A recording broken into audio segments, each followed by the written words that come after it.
জনাইছোঁ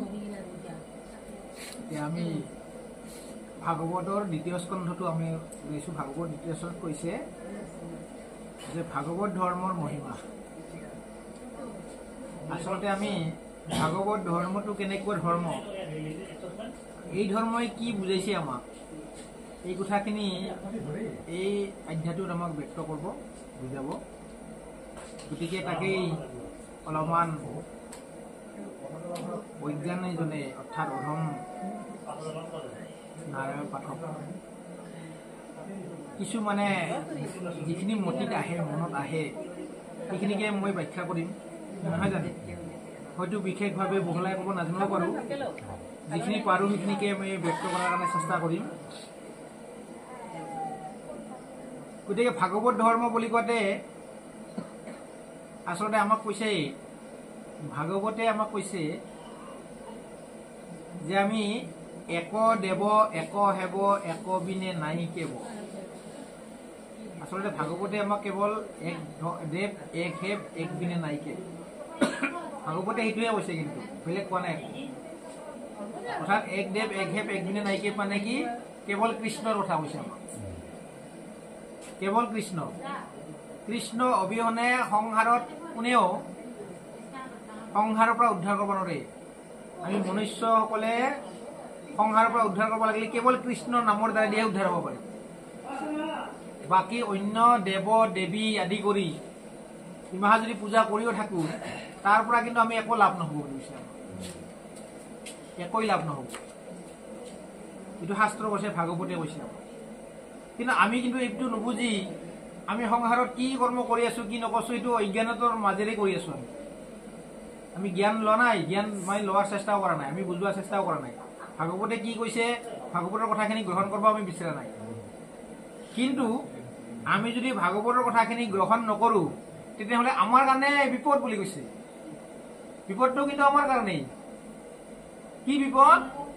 যে আমি যদি এই মনুষ্য জন্ম পাতেই যদি ভাগৱত ধৰ্মৰ মাজেৰে নাযায়, অন্য ধৰ্মৰ মাজেৰে যাওঁ, তেতিয়াহ'লে এই সংসাৰতে ডুবি থাকিব লাগিব। আমি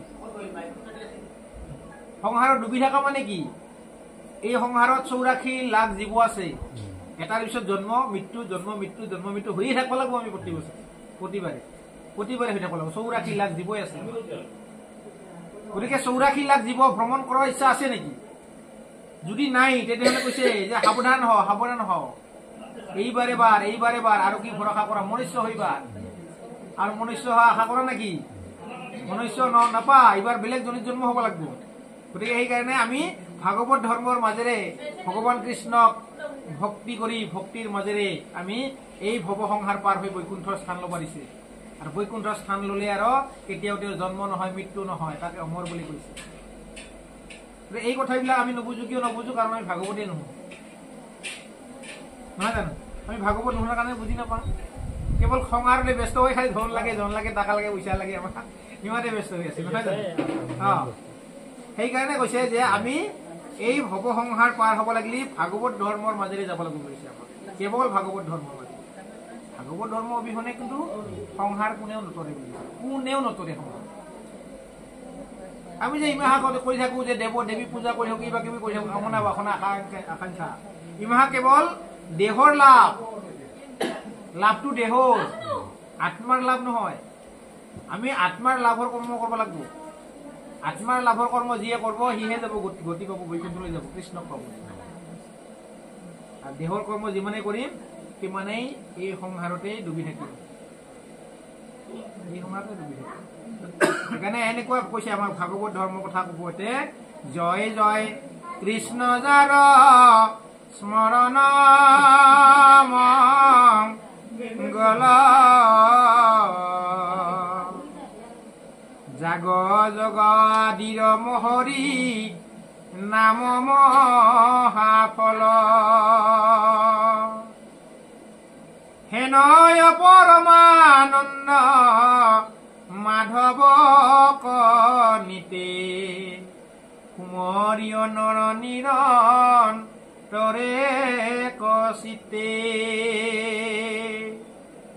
কৃষ্ণ কথা অমৃত প্ৰিয় সাৱধানে, কৰিয় যতন যাবে নতুচাৰে প্ৰাণে এৰম ঘৰ কলি যুগে মলমতি মনুষ্যৰ নাহিয়া ন ধৰ্ম হৰি ভকতি তপ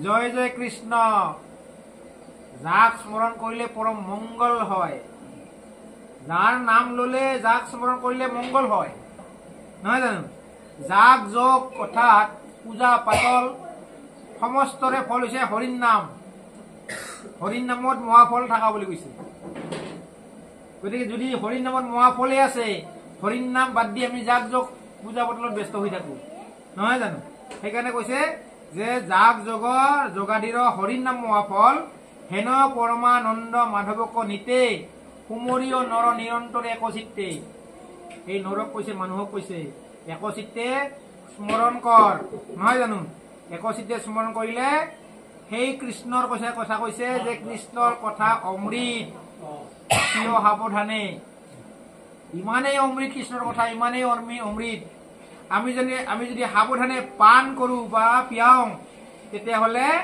কৈছে আমাক আমাৰ পৰম মংগল হ'ব সেইকাৰণে প্ৰাণ থাকে মানে যেতিয়ালৈকে প্ৰাণ আছে তেতিয়ালৈকে জীয়াই আছো তেতিয়ালৈকে আমি হৰি কথা লোৱাৰ যতন কৰিব দিছে আমাক জীয়াই থকাৰ লাগি হৰি কথা লোৱাৰ যতন কৰিব দিছে আমাক কি কৈছে যে ঘোৰ কলি যুগে মলমতি মনুষ্য এই কলিৰ যুগত সকলে মলমতি পাপী যিমান কলিৰ যুগৰ লোক আছে সকলে পাপী আৰু এই পাপ উদ্ধাৰ কৰাৰ কাৰণে পাপ মোচন কৰাৰ কাৰণে পাপ নাশ কৰাৰ কাৰণে ভগৱন্তই এটাই বস্তু দি দিছে আমাক মাত্ৰ কি হৰিৰ নাম অবিহনে কিন্তু কলিৰ যুগত কোনেও মোচন নহয় কোনেও মুক্তি নাপায় কোনেও নাপায় হৰিৰ নাম অবিহনে সেইকাৰণে হৰিৰ নামত ৰতি হ'ব কৈছে আমাক সেইকাৰণে কৈছে যে ঘৰ কলি যুগে মলমতি মনুষ্যৰ নাহি আনৰ ধৰ্ম হৰি ভকতিত পৰ এই মলমতি মনুষ্যৰ কাৰণে হৰিৰ নামৰ ভক্তি হৰি ভক্তিৰ বিনে একো কৰ্ম নাই বুলি কৈছে কেৱল হৰি ভক্তি আছে হৰিৰ নাম আছে সেইকাৰণে কৈছে শৰীৰত আছে কলি কৃতযত দখ গুচক প্ৰথমে হৰি কৰা হৰি হৰি খক শৰীৰত কলিৰ দোষ আছে আমাৰ এই কলিৰ দোষ গুচাব লাগিলে কেৱল হৰি হৰি বুলি কলিহে কলিৰ দোষ গুচব হৰি মানে হৰণ হৰি মানে হৰণ কি হৰণ আমাৰ সমস্ত দুখ ক্লেশ শোক ৰোগ তাপ বিপদ বিঘিনি অপায় অমংগল সমস্ত হৰণ কৰি লৈ যাব ৰহা কৰি লৈ যাব তেওঁৰ নাম হৰিৰ নাম হৰি হৰি বুলি কৈ সমস্ত হৰণ কৰি লৈ যাব তাৰমানে আমাৰ বেমাৰ আজাৰ পৰ্যন্ত হৰণ কৰি লৈ যাব যদি বেমাৰ আজাৰো হৰণ কৰি লৈ যায় আমি কিয় হৰিৰ নাম নলওঁ আমি হৰিৰ নাম বেমাৰ আজাৰ দূৰ কৰিব লাগিলে আমি কি কৰো কোনোবা এটা মন্দিৰত যাই গ'লে খালি কামনাৰে কামনা প্ৰভু মোৰ আমাৰ অমুকৰ অসুখ ভাল কৰি দিয়ক বেমাৰ ভাল কৰি দিয়ক অমুক ভাল কৰি দিয়ক নহয় জানো কিন্তু সেনেকে ক'লে বেমাৰ ভাল নহয় আমি হৰিৰ নাম ঘঁকি থাকিলে বেমাৰ ভাল হ'ব আমি কম বহুত মানুহে কয় যে হৰিৰ নামৰ দ্বাৰাইনো আৰু বিপদ বিঘিনি বেমাৰ আজাৰ দূৰ হ'ব পাৰে নেকি নহয় জানো হৰিৰ নামৰ দ্বাৰা পাৰে বিশ্বাস থাকিব লাগিব আমাৰ সকলোৰে বিশ্বাস থাকিব লাগিব যদি বিশ্বাস নাথাকে তেতিয়াহ'লে দূৰ নহয় বিশ্বাস থাকিলেহে দূৰ হ'ব কিন্তু আমি বিশ্বাসেই নাই আমাৰ বিশ্বাস নোহোৱাৰ কাৰণে হৰিক এৰি অন্য খুজিব যাওঁ আমি কৈছে হৰি হৈছে ঐশ্বৰ্যযুক্ত পৰম ঐশ্বৰ্যযুক্ত নহয় জানো হৰিৰ নাম ললে সমস্ত মনৰ বাঞ্ছা পূৰ্ণ হ'ব পাৰে সমস্ত মনৰ বাঞ্ছা আৰু বাকী দেৱ দেৱীবিলাকে এটা এটা মনৰ বাঞ্ছা পূৰ্ণ কৰিব পাৰে কিন্তু হৰিয়ে সমস্ত মনৰ বাঞ্ছা পূৰ্ণ কৰিব পাৰে যদি হৰিয়ে সমস্ত মনৰ বাঞ্ছা পূৰ্ণ কৰিব পাৰে আমি কিয় বেলেগ দেৱী এটাক খুজি এটা মনৰ বাঞ্ছা পূৰ্ণ কৰিব সেইকাৰণে হৰিৰ ওচৰত থাকিব দিছে আমাক একান্ত হ'ব দিছে একান্ত ভকত হ'ব দিছে একান্ত মানে একযোগ অন্ত একযোগ অন্ত তাৰমানে একতে আৰম্ভ আৰু একতে শেষ হ'ব লাগিব যি আৰম্ভ কৰিছো একজনকেই আৰু লাষ্টক লাগি মৃত্যুক লাগি মই একোকে মানে ভকতে শেষ কৰিব। তেতিয়াহ'লে একান্ত ভকত হ'লে একান্ত ভকত হবে নিৰ্গুণ কৃষ্ণৰ গুণ গায়ে সদা বসিয়া যথাৰ্থ বৈকুণ্ঠক পৰিহৰি যোগীৰ হৃদয় এৰি থাকা হৰে সাক্ষাৎ তথাৰ্থ। অৰ্থাৎ একান্ত ভকত যদি হ'ব পাৰা, ভগৱন্তই বৈকুণ্ঠৰ পৰিহৰি আহি যোগীৰ হৃদয়ৰ পৰা ওলাই আহি সেই একান্ত ভকতৰ হিয়াত প্ৰৱেশ কৰি থাকে বুলি কৈছে ভগৱান। সেইকাৰণে কৈছে সাধুসংগ অনুসৰা শ্ৰৱণ কীৰ্তন কৰা পৰিহৰা পাখণ্ড আচাৰ। সাধুসংগ অনুসৰণ কৰিব কৈছে আমাক, সাধুসংগ ল'ব দিছে। সাধুসংগ যিজনে ল'ব তেতিয়াহ'লে পাখণ্ড আচাৰ বেয়া বস্তুবিলাক দূৰ হ'ব আমাৰ মনৰ পৰা, বেয়া চিন্তাবিলাক দূৰ হ'ব। চিন্তা হৈছে গতিকে এনেকুৱা কথা। গতিকে সেইকাৰণে কৈছে আমি সাধুসংগ অনুসৰণ কৰিব লাগিব, সাধুসংগ ল'ব লাগিব। আমি সাধুসংগ অবিহনে আমি কিন্তু পবিত্ৰ হ'ব নোৱাৰোঁ।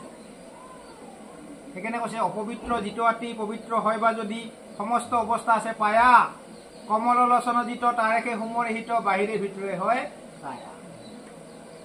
আমি অপবিত্ৰ আছিলোঁ, পবিত্ৰ হোৱাৰ ৰাস্তা আছে।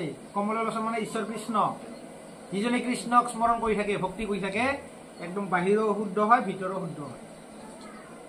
আমি প্ৰতিদিনে স্নান কৰিলে বাহিৰটোহে শুদ্ধ হয়, চাবোন চদা দি একেবাৰে চাইছোঁ বাহিৰটো চাফা হৈছে, ভিতৰটোতো নহয়।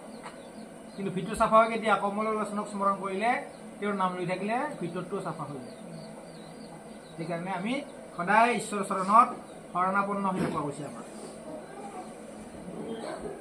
এ ৰাম কৃষ্ণৰ চৰণে কৰি অশেষ প্ৰণতি অচ্যুতৰ কিংকৰ শংকৰ নিগদতি দ্বিতীয় স্কন্ধৰ কথা শুনি উঠুকে নিপতিৰ প্ৰশ্ন শুনি পাছে মুনি হুকে। কৈছে যে কৃষ্ণৰ চৰণে কৰি অশেষ প্ৰণতি, কৃষ্ণৰ চৰণত থাকি আমি প্ৰণতি কৰিব পাৰিছে, অশেষ নহয় জানো? অশেষ প্ৰণতি কৰিব পাৰিছে। আৰু অশেষ প্ৰণতি কৰাৰ পিছত কি কৈছে? অচ্যুতৰ কিংকৰ শংকৰ নিগদতি। শংকৰ উদাহৰণ দিছে। কি উদাহৰণ? যে কিংকৰ মানে সেৱক, কিংকৰ মানে সেৱক। শংকৰে নিজেই সেৱক হৈ দেখুৱাই দিছে আমাক। তেওঁ ভগৱন্তৰে স্বৰূপ, ভগৱন্তৰে ৰূপ, কিন্তু তেওঁ আমাক নিজেই দাসী হোৱা, সেৱক হোৱাৰ ৰাস্তা দেখুৱাই দিছে। ভগৱন্তৰ সেৱক হৈ থাক, নহয় জানো? আৰু সেৱক হৈ এই ভৱ সংসাৰ পাৰ হৈ যা, ভৱ সংসাৰ পাৰ হৈ যা। ভৱ সংসাৰ পাৰ হ'ব লাগিলে কেৱল কৃষ্ণৰ চৰণত শৰণাপন্ন হ'ব লাগে। সেইকাৰণে কৈছে যে দ্বিতীয় স্কন্ধৰ কথা শুনি উঠুকে নিপতিৰ প্ৰশ্ন পাছে শুনি মুনি হুকে। নিপতি মানে ৰাজা পৰীক্ষিত ৰাজাৰ কথা কৈছে।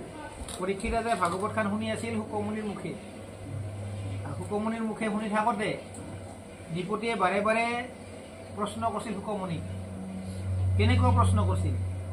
যি প্ৰশ্ন সকলোৰে কাৰণে হিত, সকলোৰে কাৰণে মংগল।